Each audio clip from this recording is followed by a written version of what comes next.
Episode 85. Tidak bisa dipercaya Saga benar-benar tidur terlelap dalam dekapan Daniyah tanpa melakukan apapun. Rekor yang harus dicatat sejarah sepanjang hubungan mereka. Bahkan Daniyah pun jatuh sebentar dalam alam tak sadarnya. Namun tidak lama dia tertidur karena merasa dirinya terancam. Setelah terbangun dia tertawa sendiri, karena Saga masih terlelap dalam dekapannya. Bahkan saat dia iseng menarik-narik telinga Saga, laki-laki itu tidak menggeliat. Dia benar-benar tertidur dengan wajah yang sangat tenang. Setelah bangun tidur mereka makan siang dengan suasana hangat dan nyaman. Bahkan bagi Daniyah situasi ini masih terasa canggung. Namun entah kenapa dia merasa sangat menikmati. Perasaan malu-malu di hatinya menyeruak. Dia merasa bahagia dengan perlakuan Saga dan hatinya menerimanya sebagai ketulusan Saga. Mungkin cacian Helen dan ancaman Helen yang ia dapatkan tadi memang menjadi bukti semua hubungan Saga dan Helen sudah berakhir. Hingga Daniyah bisa bernafas lega. Semua ketakutannya seakan berlarian meninggalkannya. Pulanglah, kecupan lembut di pipi Daniyah. Setelah makan siang selesai. Apa aku boleh mampir ke toko, mencari celah lolos dari masa percobaan? Memanfaatkan situasi. Dengan mempertimbangkan suasana hati Saga yang sedang sangat baik. Hei, kau lupa sedang masa percobaan hukuman. Melanggar sekali saja kuanggap kau gagal dalam masa percobaanmu ya. Menghardik keras lewat kata-kata. Maaf, aku hanya bercanda. Memeluk Saga tanpa disadari. Sepertinya akhir-akhir ini tubuhnya punya refleks yang baik untuk menyelamatkan diri dengan baik. Aku akan pulang dan menunggumu. Terima kasih sudah mengajakku makan siang. Nah begitu kan manis. Kecupan lembut di kepala Daniyah. Han, ambilkan barang-barang yang kamu ambil di ruko tadi. Daniyah bingung. Mengikuti langkah sekretaris Han. Kenapa kau menyimpan semua hal berhargamu di ruko? Daniyah terkejut ketika melihat apa yang dibawa sekretaris Han. Kamu bisa menyimpan dan meletakkan itu dimanapun kamu mau di rumah. Lembut Saga memeluk Daniyah yang sudah merasa haru menyeruak di hatinya. Kenangan berharga milik ibunya. Yang hanya bisa tersimpan di gudang di sudut rumahnya. Dan betapa terhiburnya ia saat Saga pun menganggap itu adalah sesuatu yang berharga baginya. Han akan mengantarmu ke bawah. Iya. Makasih sayang. Daniyah memberikan ciuman lembut di pipi Saga. Lagi-lagi membuat laki-laki itu terkejut. Aku akan menunggumu di rumah. Tidak semudah itu Saga melepaskan Daniyah setelah ciuman di pipinya. Laki-laki itu merasa ciuman di pipi yang dilakukan Daniyah tanpa ia minta adalah sesuatu yang sangat berharga. Yang harus ia balas ribuan kali lipat. Keluarlah dulu Han. Saga menarik tangan Daniyah. Han paham lalu dia melangkah keluar. Dan menutup pintu tanpa suara. Terjadilah hal yang harus terjadi. Daniyah merapikan rambutnya lagi. Dengan wajah merah padam, dia keluar dari ruangan presdir. Kenapa dia sensitif sekali sih kalau aku mencium pipinya? Aku kan hanya berterima kasih. Kamu kan tidak perlu membalasnya dengan 1000 ciuman juga. Lila sudah menunggu di depan pintu. Dia menerima figura besar di tangan sekretaris Han lalu mengikuti langkah Daniyah. Lila sudah makan, di dalam lift. Han ikut membawa kotak berdiri paling belakang. Sudah Nona. Menjawab singkat sambil mencari pandangan ke arah lain agar Daniyah tidak bertatap mata dengannya.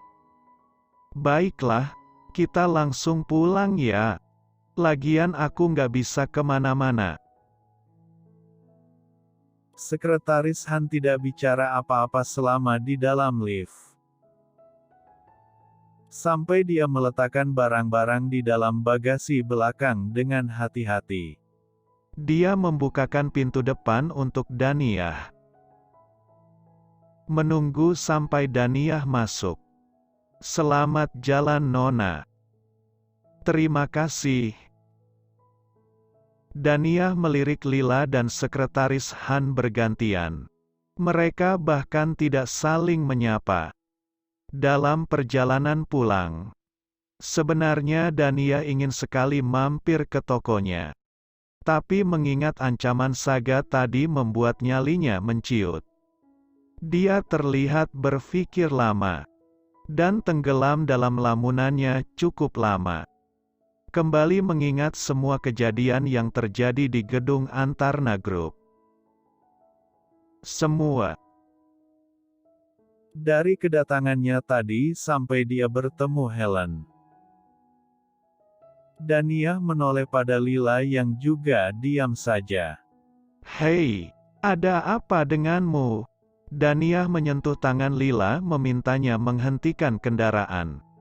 Lalu dia meraih dagu Lila. Dia melihat pipi kiri gadis itu memerah. Bahkan ada luka kecil di sekitar bibirnya sebelah kanan. Kalau dia menunduk atau memalingkan wajah Daniyah, bahkan tidak akan menyadarinya.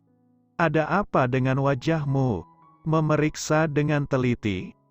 Tidak apa-apa Nona, saya hanya terjatuh. Daniyah mengernyit tidak percaya. Bagaimana Lila bisa memakai alasan jatuh? Kalau dia sendiri yang jatuh dia akan percaya. Jatuh? Di mana? Kamu baik-baik saja tadi. Apa sekretaris Han yang melakukan ini? Daniyah mengguncang tubuh Lila agar bicara jujur. Dia yang memukulku kan? Bicara dengan suara keras. Daniyah merasa sangat kesal. Bagaimana bisa sekretaris Han melakukan ini? Tidak Nona. Bahkan sampai akhir Lila hanya menutup mulutnya membuat Daniyah merasa bersalah. Karena dia Lila harus menerima hukuman. Bahkan ini bukan kesalahannya. Geram rasanya memikirkan wajah sekretaris Han. Ingin dia meremas wajah itu karena kesal. Saat sudah sampai di rumah, Daniyah segera masuk ke dalam rumah.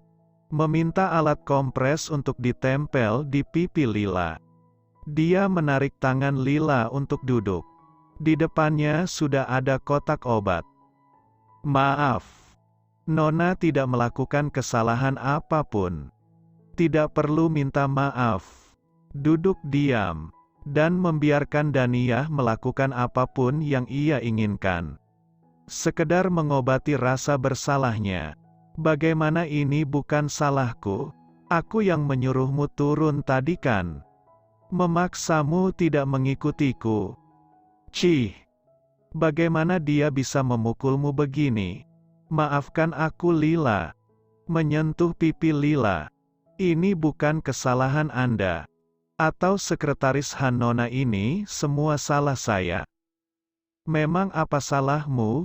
Berteriak juga akhirnya. Jelas-jelas ini salahnya. Begitu Daniyah berpikir. Kalau dia membiarkan Lila di sampingnya tadi, sekretaris Han pasti tidak akan melihatnya terpojok di hadapan Helen. Saya seharusnya tidak meninggalkan Anda apapun alasannya. Anda pasti takut sekali tadi. Sorot mata penuh penyesalan Lila semakin membuat Daniyah merasa bersalah. Hei, memang apa yang dikatakan sekretaris sialan itu? Mengoleskan salep dingin di dekat bibir Lila. Dan mengusapkan perlahan dan tipis-tipis di pipi yang memerah. Nona Helen yang hampir memukul. Anda, apa dia bilang begitu? Helen tidak memukulku Lila. Dia hanya mendorongku ke dinding dan mencengkeram bajuku. Begini. Daniyah menarik bajunya sendiri, memperagakan apa yang dilakukan Helen tadi. Dan aku tidak selema itu kali sampai membiarkan dia memukulku. Walaupun aku kalah besar dan tinggi darinya, tapi aku juga tidak mau dipukul sama dia kan. Ada apa dengannya? Kenapa sekarang dia yang terlihat sangat kesal? Maafkan saya Nona. Saya sudah melakukan kesalahan yang sangat besar. Lagi-lagi Daniyah merasa frustasi jika Lila atau sekretaris Han mengatakan ini. Cih, memang apa yang akan dilakukan Tuan Saga sih kalau sampai aku terluka? Aku penasaran sekaligus takut. Hei, aku tidak apa-apa. Kalau Tuan Muda tahu. Daniyah langsung memotong kata-kata Lila. Jangan katakan apapun di depannya. Aku tidak mengatakan kalau aku bertemu Helen tadi padanya. Jangan mengungkitnya. Lila, sepertinya aku sudah membuat kesalahan besar ya. Maafkan aku. Daniyah semakin merasa bersalah. Tadinya dia benar-benar mengesampingkan semua perkataan sekretaris Han. Tapi mendengar apa yang dikatakan Lila, sepertinya kata-kata sekretaris Han terdengar sangat masuk akal. Kalau sampai Tuan Muda tahu, saya mungkin tidak akan selamat dari kemarahannya. Cih, aku penasaran juga apa yang akan dilakukan Tuan Saga kalau dia marah padamu. Tapi kalau sampai dia marah padamu, bagaimana nasib karyawan-karyawan yang lain? Sekali lagi Daniyah hanya bisa menggigit bibirnya keluh. Dia merasa bagaimana Saga memperlakukannya sangat berlebihan. Caranya mencintai, atau caranya melindunginya, sampai kapan Daniyah akan terbiasa dengan situasi semacam ini?